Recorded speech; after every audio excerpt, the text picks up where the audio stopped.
And we are now recording. So, All right. yeah, here we go. This is Social D Theater with Hassan El-Amin and friends.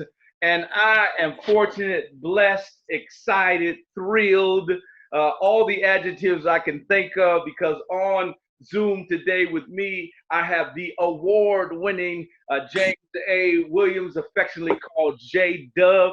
I've been knowing this brother since we go back to the 80s, don't we, man? Yes, sir. He's from the incredible. Actually, I don't. Are you a founding member with Penumbra? Yes, I am. Okay, so when I talk about Penumbra Theater, we're talking about. For me, I go Marion McClinton. I go Claude Purdy. I go Yep. August Wilson. I mean, folks, these are some. And James Williams is in that group. So when I came along, I was a young whippersnapper because I'm younger than the brother. But I'm just saying all that to say the stock, in which this brother comes from. Also, being a founding member per number. Didn't we work together too in the cycle, man? Yes, sir. Yeah, we did the 20th cycle at a Kennedy at the John At the Kennedy Center. Yes, sir. and we are going to be reading a scene today from August Wilson's Radio Golf. But what everybody does not know is that this piece of Roosevelt Hicks was written by August Wilson for you. It's like the highlight of my career. The greatest playwright I have ever stood face to face with wrote words from my mouth, and I am so blessed and highly, highly favored to have that happen. And it's just it don't get no better than that. Amen, brother. Amen. And I got to say too that I had the fortunate pleasure once again to share the stage with my brother right here in this play of Radio Golf. That's right. Yeah. And blown away every night by the performance, but also by the fact that I'm on stage with a brother who, August Wilson, who I agree to, my most prolific playwright ever. And I'm working with a brother who this part was written for him. And I drop one more little dime on you. What's that? I had the pleasure of being in August Wilson's first professional production.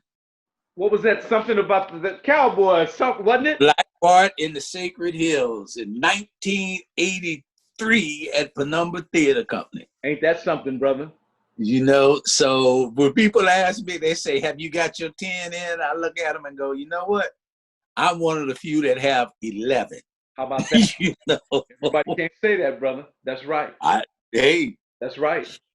I let folks know too, man. That's when I first met August, was when I came to St. Paul. Exactly. St. Paul, and August Wilson was in St. He wasn't the famous August Wilson at that point. The world did not know what was on its way. But in that family at Penumbra, which I say is one of the greatest theaters in the world because of what they was producing and what they were doing. And these was all brothers and sisters, And I got to meet August Wilson in St. Paul, Minnesota. That's right. Yes, sir. Yeah. All right, we could go on and on. Yes, we could. Are we gonna pick up after Sterling's exit? Yeah, let's pick up after Sterling's exit. So we'll start with right after Sterling's exit. That's good. You got it. So here we go on Social D Theater. I got James the award-winning. I like to say that the award-winning James A. Williams reading the role that was written for him by August Wilson in Radio Golf. Let's do it, brother. All right. Each one crazier than the next. I always told myself niggas could be doing a little better than they was doing. I thought it was because they was lazy, but I see now these niggas done let the white man drive them crazy. Now you take this man. He didn't grow up. He's still playing cowboys and Indians. He ain't stopped to think about how he's gonna get that paint off his face. Now, why he do that? Why is he walking around with a can of paint? We ain't even got to that part yet. That's the part that proves the equation. Here's a man who's painting a house that's going to be torn down. Now, you think about that a minute. They're going to tear down the house, and he declare war on me. He don't even have enough sense to know who the enemy is. I'm not the enemy. The enemy is right in his mirror. I don't understand. There isn't much I understand anymore. I don't understand you. I stood by and watched you commit suicide. For what? A raggedy ass house. I don't understand. And you don't have nothing to show for it. The judge threw out the injunction. He ordered the demolition. The bulldozers are up there now. I was granted a temporary injunction. That's the law. The judge dismissed the temporary injunction and ordered the demolition. They can't do that. What about the law? Bulldozers start at 10:15. This is chaos. Right and wrong don't matter. Harmon, did you really think that the judge was going to let that raggedy ass house stand in the way of a multi-million-dollar redevelopment project that's spearheaded by the city? Common sense would tell you otherwise. No, common sense say that ain't right. We see it different. No matter what, you always at the edge. If you go to the center, you look up and you find that everything done shifted. The center is now the edge. Rules change every day. You got to change with them. After a while, the edge starts to get warm. You don't notice it at first, but you friend with it. Oh, no, look, we got a black mayor. We got a black CEO. Head of our department is black. We couldn't possibly be prejudiced. Got 214 people work in the department and 2 black, but we couldn't possibly be race conscious. Look, we even got a black football coach. You guys can sing, you can run fast. Boy, I love Nat King Cole. I love Michael Jackson. I just love him. We got a black guy in management. 24 million blacks living in poverty, but it's their fault. Look, we got a black astronaut. I just love Oprah. How do you guys dance like that? After a while, the center starts to give.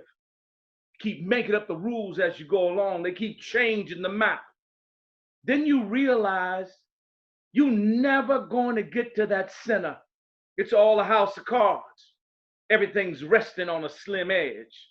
Looking back, you can see it all. Wasn't nothing solid about it. Everything was an if and a when and a maybe. Of course, but not really. Yes, but not really. I don't want to live my life like that, Roosevelt. Yeah, I understand. But Harmon, look, I don't know how to say this. I'm buying you out. Buying me out? You buying me out? It's in the charter. How you gonna buy me out? You can't buy me out of my own company. I can force a buyout. If one of the partners jeopardizes the business by straying from the company's initial charter, the other partner can force the sale to protect the company's financing structure. We don't have to go public with this. How you gonna buy me out? Where you gonna come up with that kind of money? Oh, I see. Bernie Smith. Bernie Smith's calling in his chips. He used you for the radio station. Now he's using you to get half a stake in a prime redevelopment site that's being funded by the federal government. But he still needs minority involvement. He still needs a black face on the enterprise, like he needed minority involvement to buy the radio station. Enter Roosevelt Hicks, the shuffling, grinning nigger in the wood pile. How much he pay you for something like that? After he rolls over and puts his pants back on, what you got? $100? $300? Or are you one of them high-class $1,000 whores? Whoa, wait a minute. I'm not gonna be anybody's whore. Just because shit didn't go your way, you just can't go and call me out of my name. My name is Roosevelt Hicks. I am part owner of WBTZ Radio, and I am not anybody's whore. Let's get that straight. I'm buying you out because you jeopardized our project when you started all this shit about that goddamn house. You can't blame me for that. Yeah. I see now. Got you. I see who you are. Yeah. Buy me out. Wrong, Harmon. You can believe what you want to believe. It didn't go down like that. You the one who fucked up everything. Bedford Hills may own 1839 Wiley, and they may be tearing it down today, but Wilkes Realty owns this office.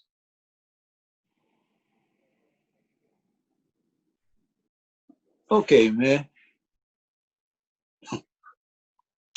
You got that. Here, take this with you. I'm disappointed in you, Harmon. But hey, that's a part of life too. I see you around, man. Don't take no wooden nickels. Sing. Yes, sir. That's my brother J-Dub, as I like to call him. You know, once again, the award-winning J-Dubs. That role was written for James A. Williams by the late great August Wilson. Written for him. I appreciate you, brother. Back at you, bro. I love it. I love it. You know, I have to tell you, that last monologue by Harmon is one of my all-time favorite Wilson monologues, and people sleep on it because I remember folks saying almost everywhere we went that the language of the characters were different up until that moment between Harmon, Roosevelt, and Maine. It's not Wilson's words. It's like, come on, y'all. Yeah. Wilson, you know, Wilson was a bad Melvin farmer, and what he ended up doing was it was a statement on how we were trying to move past who we were. Yes, sir. And who our people were. Yeah. And eventually it always comes back to the core. And I love that. That's the perfect monologue for this day and age. Absolutely, brother. Sometimes when you try to integrate and become accepted by somebody else, you lose who you are. The thing that got me was when folks would ask me about, they said, you know, Roosevelt, how would you describe Roosevelt? And I said, you know, the thing is that when you're Black and you chase the American dream so hard, sometimes the worst thing you can do is catch it. I heard that. I heard that. I got to tell you, man, this whole scene, when it starts with Sterling on out, this was for me, man. That's it. Yeah, because so many different point of views from a Black perspective were placed on the table. Yes. And all of them had validity. All of them. Yes, sir. You know, people can't sleep on Radio Golf. You cannot sleep on Radio Golf. All. You know, it was so far ahead of its time, you know, because we weren't even using the word gentrification readily. You know, it was something that, and people kept looking at it and going, how does it, you know, this does not fit in. And it's like, no, y'all don't get it. Exactly. This is what's to come. Yeah. You know? Man, he was a brilliant man. Yes. And we were blessed to have the opportunity to be in his company and share in the creation. Absolutely. I'm telling you. Yes, sir. Hey, my brother, I appreciate you, man. Got nothing but big love for you. Back at you. Now thank you for being on Social D Theater with Hassan El-Amin and friends. All right. Can I find you on YouTube? Hey, man, I'm going to send you a copy, brother. All right. I'll send you a copy of the link on YouTube. Let you send it out to folks. They will see what we did, man. It's going to be got it, brother. You got it. All right, brother. Nothing but big love. Back at you, sir. Peace. Peace.